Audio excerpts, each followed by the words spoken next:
Well, thank you guys for joining us. We're super excited to have you with us.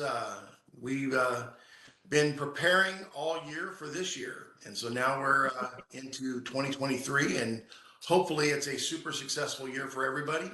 But with the new year comes a new Google. Google's made a bunch of changes, and for the most part, we feel like they are beneficial and that it will be a win-win for most of the companies that we work with.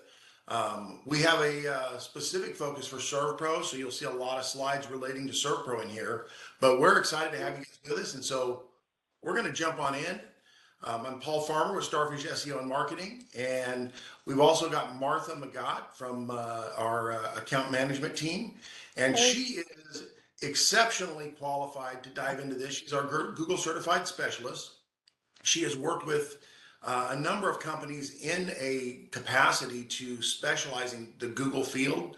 So she's worked with Kigo, she's worked with a number of other agencies that assist franchises in managing their reviews, their reputation, their pay-per-click campaigns. So she is kind of our resident Jedi that we turn to. So she will be kind of directing this call, and I'll just kind of run some interference.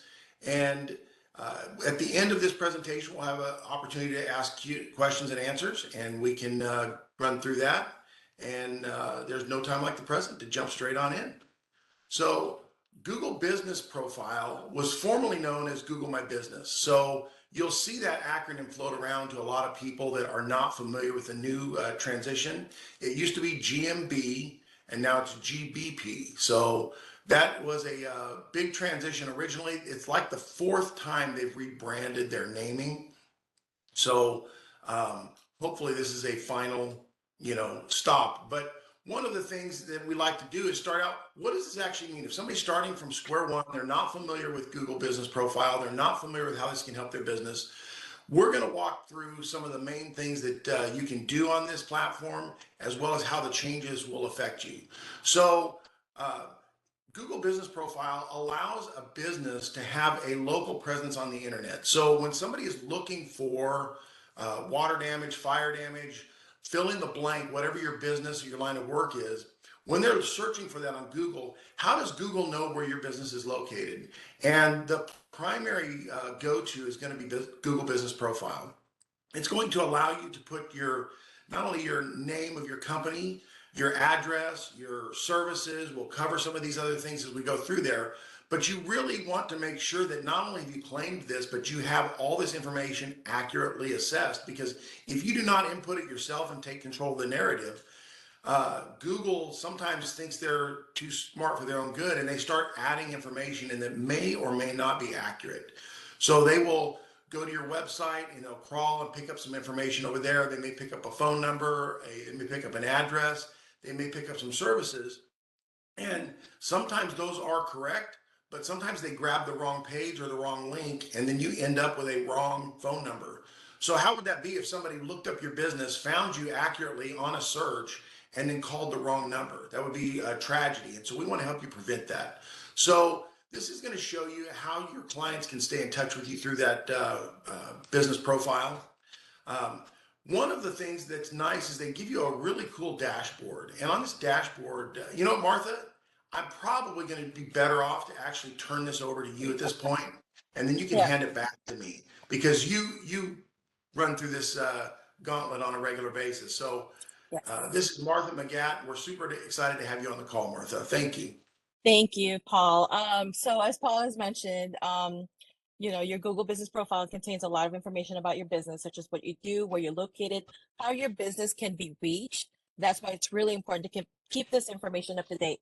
And with that, with the changes that Google has made, in this past year, you want to be able to navigate it the new way. So this is your Google Business Profile Manager. It's where we used to be able to manage a lot of the data, but not anymore. To the next slide.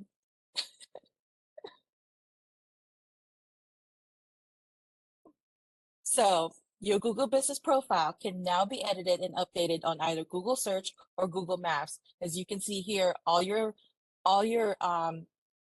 Google Actions are going to be on the left-hand side of your Google search. And then on Google Maps, you'll be able to see where you would be able to edit each and every category of your Google business profile. In the next slide.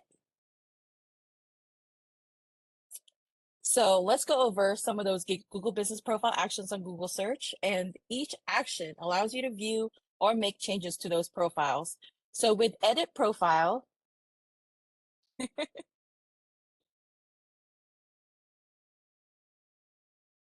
so your edit profile is where you can view now and make changes to key information like your business name, your address, your phone number, your website. You can also make changes to your categories, hours, and description here. Always make sure that this information is up to date. Um, Even if, like, let's say you're not one that goes in here often, but this area you really definitely need to be in here all the time to make sure the information has not been changed by any other listings that you may have floating around or anybody suggesting any information to your listing. So keep this area up to date as much as possible. Next slide. Now here also you'll be able to read your reviews. On your review section, it'll display information about the number of reviews and how your business is visibly rated on Google. This is also where you can respond and edit responses to your reviews here, because sometimes, your clients may change their review from a 1-star to a 5-star, and you will be able to update your responses to those reviews as well. So now I'm going to pass it over to Paul to complete the rest of the actions. And Perfect. Thank you so much, Martha. And so this is definitely something that uh, you'll be familiar with a lot of these screens, but one of the things that we really like to focus on is what we call hyperlocal content. And hyperlocal means it's more uh, uh, specific to your exact area. And so Google is smart enough to know if you're posting a general picture just of a close up of a house or of a water damage or something like that. But if you post something from either maybe it's a local job, a local parade, a local restaurant, any of the influencers in your area, if you can do a photo that's relevant to that area, you can not only put the picture up here, but if you really want to dive into the weeds, you can put what's called metadata behind the picture. And what's kind of cool about that, we can get into that into another training session, but you can actually include keywords that may or may not show up on the surface. So somebody may not see that, but when they type water damage Detroit, you can have those keywords embedded in the back of the picture. So that's kind of cool. It also allows you to update your logo, any cover photos that you want to put across there. We recommend normally for normal business, unless your company has a specific profile picture and a specific banner, which some companies do for their brand identity guide, we recommend that you change that about at least once a month. Your logo is going to stay the same, but your cover photo can change from season to season. If not once a month, at least quarterly. So if you live in a place that has all 4 seasons, I would try to do something for, all representing spring, so maybe something with flowers or spring cleaning. You got the summer, maybe something representing the heat or water or outdoor activities. The fall, you can obviously do seasonal things like wreaths or pumpkins or changing foliage on the leaves. And then for winter, you want to include, if you're in an area that has snow and ice, you might want to include something like that. Now, someplace like Florida or further south, Southern California, they might want to use something that still shows some of those changes in the decor, but not necessarily the change in the seasons. But that's where you would add that in the photo section. You can also monitor your performance, and this is really second to updating your regular information, whether it's the hours or the categories that your business is in. This is the one that you'll probably go to the most because you can see when you have more traction. So if you post a photo or you post a blog or a link to a blog or some kind of a update, you'll actually be able to monitor when people come to your website and check that out. So in this case, we're able to look at a spike there where you got over 40 people from one interaction. And so we can go back to that date and usually track, what did we post that day? You know, was it something funny? Was it a grumpy cat? Was it something that was educational, informational, entertaining? And whatever we posted that day, if we can recreate that, we'd like to do that for our future posts. So that way you can kind of monitor where you're showing up in the grand scheme of things. It also breaks down where that traffic went. So you can see what products somebody offers, not only on your commercial services. And for a company like ServPro, if you're a service-based industry and your company really doesn't have a product that you're selling off the shelves, you can still leverage this section of your Google Business Profile. And so in this case, we put water damage, mold damage, fire, and storm, and that allows you to show up on a different place on the Google map. So when somebody is looking at what they call the knowledge panel, you'll actually have more real estate here. And so sometimes the game is just so that you show up in the most amount of searches and show up on the most amount of the screen, because the more screen real estate you take up, the less room there is for your competition to show up on that screen. So we really want to optimize this. You don't want to put anything spammy in here, but if it's a legitimate service or product that you offer and you can kind of convert it to a product, we want to include products in addition to services. So let's take a look then. Here's where your services would be listed.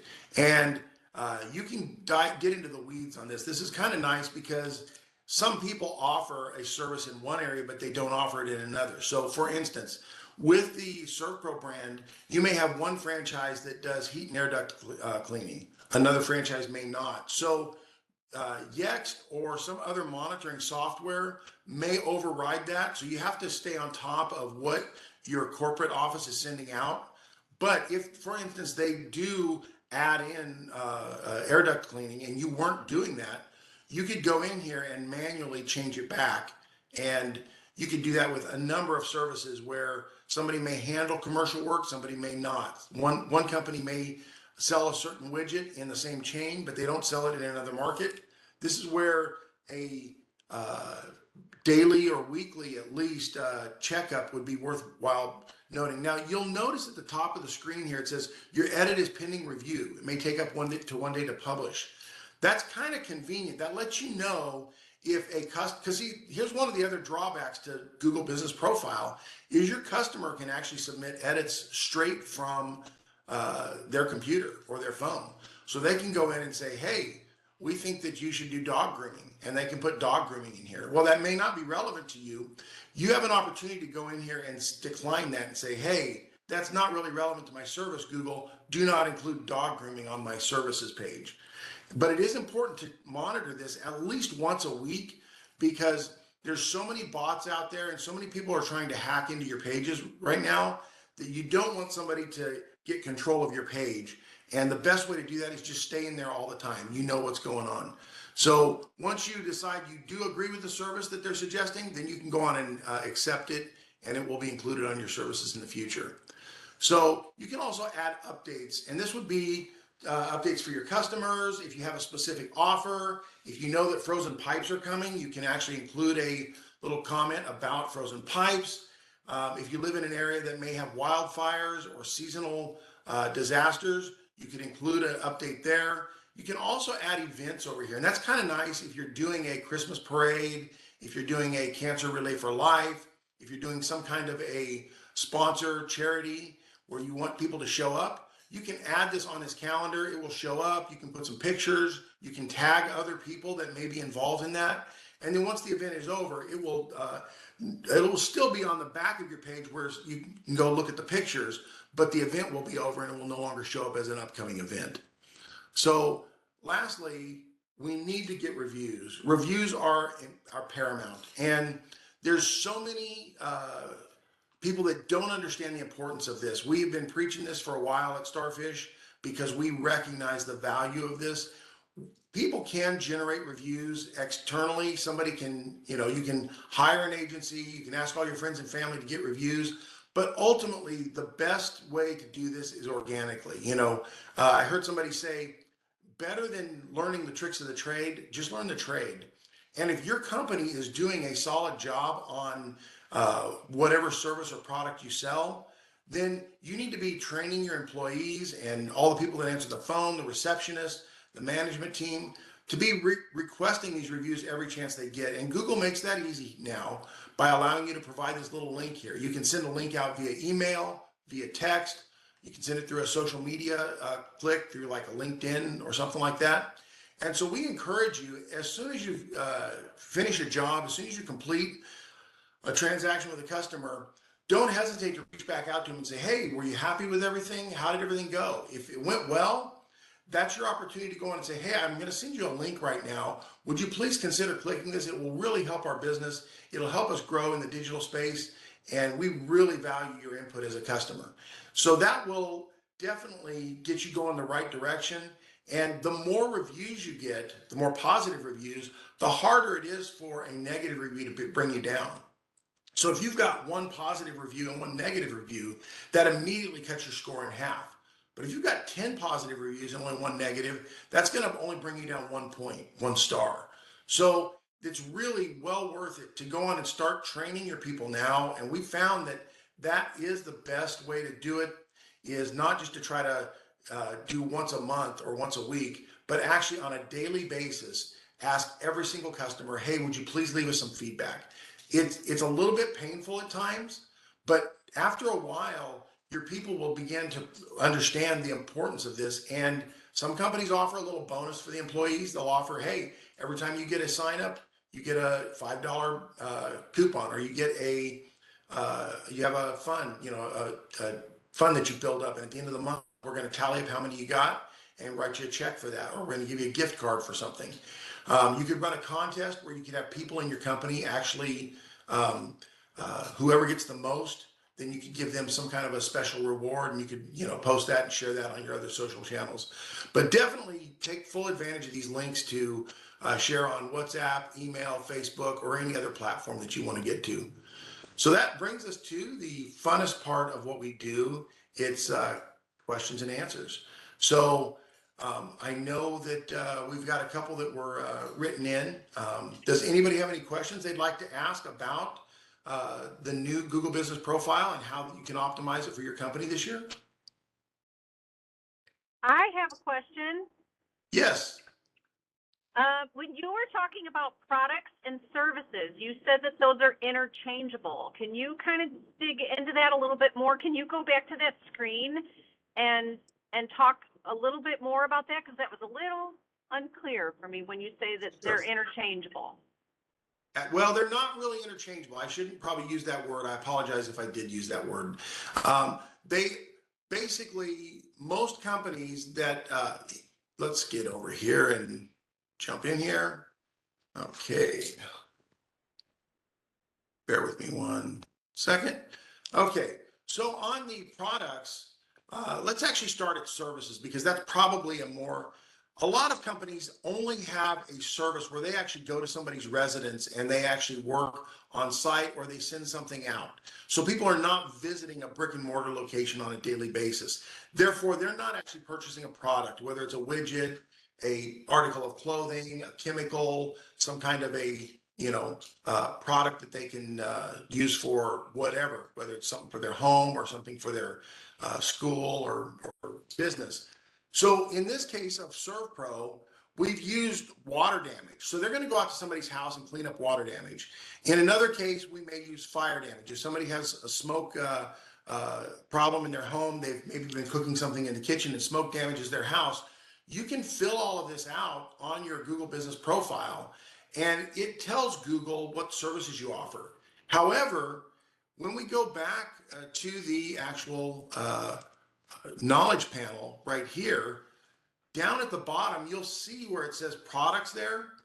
If you don't have products listed there, you lose that space down there. And so what we'd like to see is we'd like to see a customer take advantage of the services, but you can also include a product line up here. And so what we've done in the case of ServPro, we actually duplicate their services over here, and you can only have broad categories. So we've divided it into 4 or 5 categories: water, mold, fire, storm, and commercial. There could be a couple others if you wanted to add them, but this is the primary place that we would stop. And the distinct advantage to this is you now have much more space showing up on the real estate. Now, if I was a retail store, let's say I was a music store, I might have a specific guitar or keyboard or drums over here. And those would be, that's what this portion of Google Business Profile is designed for.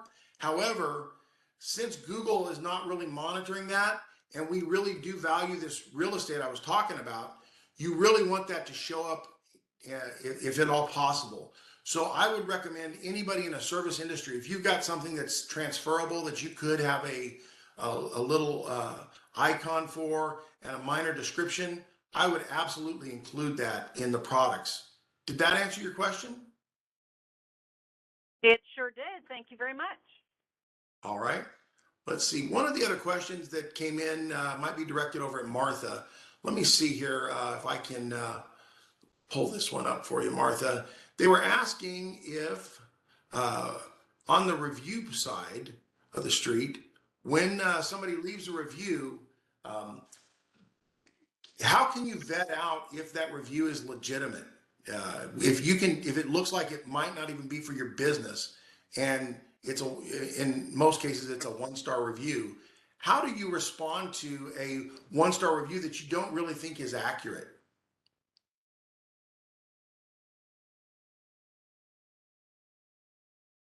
Martha, I think you're muted. Sorry.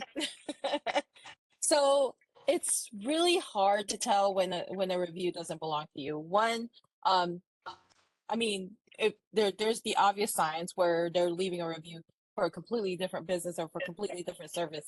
And with those, I would suggest going ahead and responding to those reviews and mentioning that you don't do that service or you are not that business.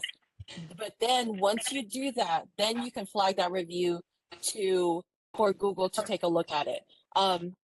Unfortunately, we're at the mercy of Google when it comes to removing reviews, and you can get that review removed after you leave that feedback for them. If they don't, you may have to reach out to them directly, and that's with either a support email or a trying to chat with them, which is a literally is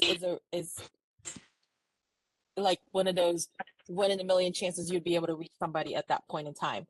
But there's always that chance that you can get that removed. Obviously, most of the time when it's a 5-star review, a lot of people don't pay any attention to those. But with a 1-star review, definitely keep an eye on them and make sure that they are valid and that they do belong to you, and to make sure to flag those reviews if they don't. Um, there is something on the chat from Jenny. Is there an app you can post from your phone like GMB used to have? Yes. So the difference between the new Google now is posting and anything that you're making changes to when it comes to your phone, because they got rid of that app, you have to do it through Google Maps. And on Google Maps, there is a bunch of categories at the very top. The actions are at the top, and you would scroll through to updates or let me look here. Let me pick a business on my list on my phone and take a look at it really quick so I can go over it really quick.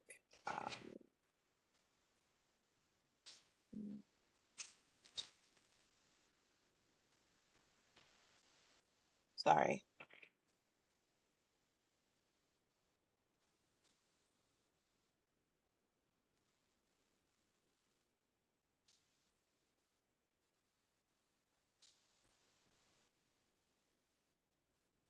Thank you for your patience. Hopefully we'll get Yes, this all going it here. does say, so it does say updates. So overview, services, photos, and then you'll see updates as a tab, and you'll be able to add those in there Excellent. on your Excellent. app on the phone. Well, very cool. Are there any other questions that pop up?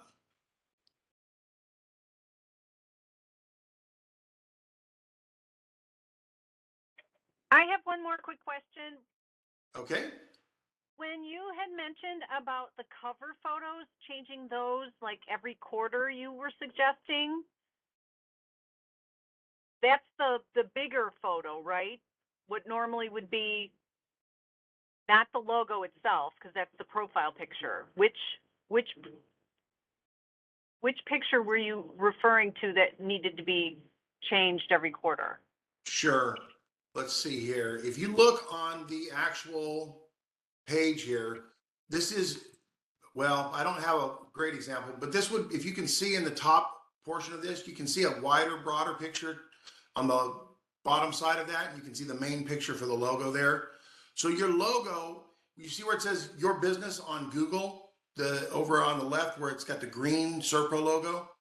Uh-huh. That's where your logo is going to show up. But you can actually have another spot when somebody comes to your page where it shows a seasonal picture every month at the top of your rotation there. So that's where I would recommend putting that.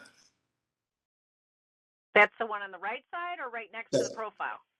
To the right side there. To the right side. Yeah. And I don't have that, I don't have a slide for that, so I can't show you exactly where that is, but that would show up when you get to your main page on the Google Business Profile. So if somebody did want to look at you. So our next training is going to be let's see here, on how to get Google reviews. That is on February 14th. And it's 1 p.m. Central, 2 p.m. Eastern, 12 p.m. Mountain, and 11 a.m. Pacific. And since we do have customers in Hawaii, that would be 9 a.m. in Hawaii. So we're excited, and hopefully we'll not have the glitches that we had on this time. We'll get those all worked out. And we're super excited to have you guys with us. So thank you so much for joining us today.